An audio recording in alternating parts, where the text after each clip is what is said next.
All right, today we are jumping into something super critical. We're talking about what happens when diabetes stops being a managed condition and suddenly becomes a full-blown life or death emergency. We're going to put two of these crises head to head, DKA versus HHS. So let's start with a big question, one that really gets to the heart of what we're talking about. For so many people, diabetes is something they live with and manage every day. But what happens when that control is lost, when everything just goes off the rails? Well, it can spiral into one of two incredibly dangerous situations. In one corner, you've got diabetic ketoacidosis, or DKA for short, and in the other, you have hyperosmolar hyperglycemic syndrome, or HHS. Yeah, I know, that's a mouthful. But hyperosmolar basically just means the blood gets super thick and concentrated with sugar, kind of like syrup. They might sound similar, but knowing how they're different is absolutely crucial. Okay, so let's get into our first contender, DKA. And if there's one word you got to remember for this one, it's acid. This is the acid threat. So what is it exactly? Well, DKA is a life-threatening state that kicks in when there's a serious lack of insulin. You see this most often in folks with type 1 diabetes. And here's the key. That lack of insulin starts this dangerous chain reaction that literally turns your blood acidic. Now, what's so great about this slide is how it lays out the entire domino effect. Just think of insulin like a key. It's the key that unlocks your cells to let sugar, or glucose, in for energy. But when you don't have enough insulin, maybe a missed dose, maybe you don't even know you have diabetes yet, that key is gone. The body then tries to make more sugar from its own stores, which only makes things worse. So no key means big problems. First, sugar gets locked out of the cells and piles up in the blood. That's hyperglycemia. Second, your cells, they are starving. They're screaming for fuel. So the body panics and starts burning fat like there's no tomorrow. And that process creates these byproducts, toxic, acidic chemicals called ketones. And all of that brings us to the 4 classic signs of DKA, which you can see right here. You've got the super high blood sugar, the hyperglycemia. You've got the buildup of all those ketones, that's ketosis. This leads straight to acidosis, where the blood's pH just tanks. And finally, your kidneys are working overtime trying to pee out all that extra sugar, which leads to severe dehydration. It's a total perfect storm inside the body.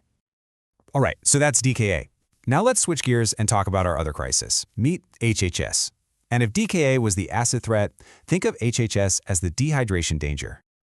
HHS is all about extreme, and I mean off-the-charts high blood sugar. But here's the wild twist. It happens without any significant ketones or acidosis. This is the crisis you're much more likely to see in someone with type 2 diabetes. So you're probably asking, wait, why no acid? Well, here's the thing. In HHS, the body is still making a tiny, tiny bit of insulin. It's not nearly enough to control the blood sugar, which is just skyrocketing, but it is just enough to keep the body from hitting that big red panic button and burning fat for fuel. So, no massive fat burning means no ketones, and no ketones means no acidosis. Okay, so we've met the two main players, right? Now let's really put them side by side so we can learn to spot the difference. This is where it all clicks.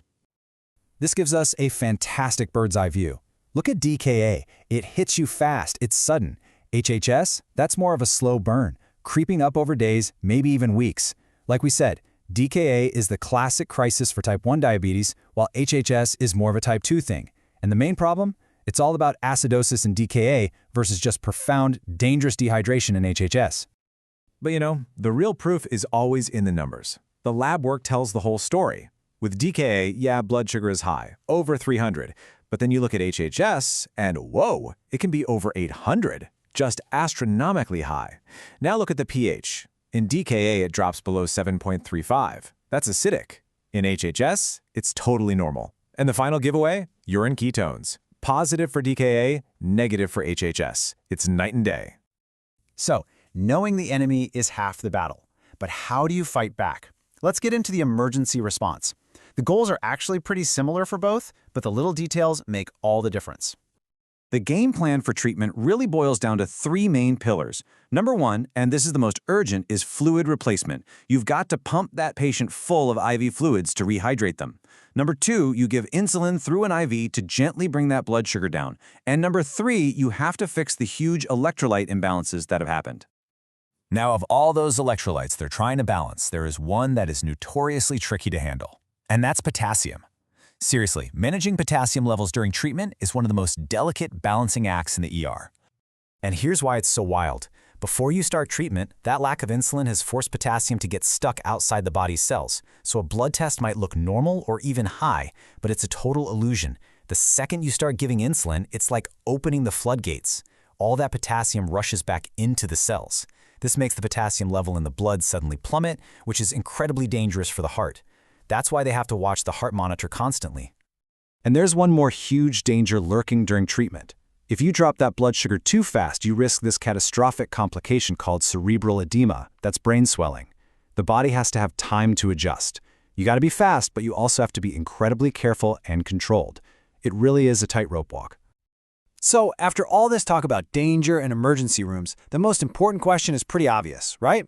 How do we stop this from ever happening in the first place? Because prevention is always the best medicine. So how do you stay safe? The answer is all about having a solid plan for sick days, because getting sick is one of the most common triggers for both DKA and HHS. And these guidelines you see here, they all come down to a few super important rules. Never, ever stop your insulin. Check yourself often and stay hydrated. And these rules are so important. You know, a huge mistake people make is stopping their insulin when they're sick and not eating. They think, well, I'm not eating, I don't need it. But being sick itself makes your body release stress hormones that jack up your blood sugar. So you have to keep taking insulin to fight that. You've got to check your sugar and ketones constantly, push fluids, and most importantly, know when it's time to pick up the phone and call your doctor. So there you have it, two sides of the same dangerous coin. Two diabetic crises that start with a lack of insulin doing its job. One is a sudden acid threat, the other a slow and steady dehydration danger. But the thing is, both are preventable. In the end, knowing the signs, understanding the differences, and having a plan, that's your power. So let me ask you, after all this, do you think you could spot the difference?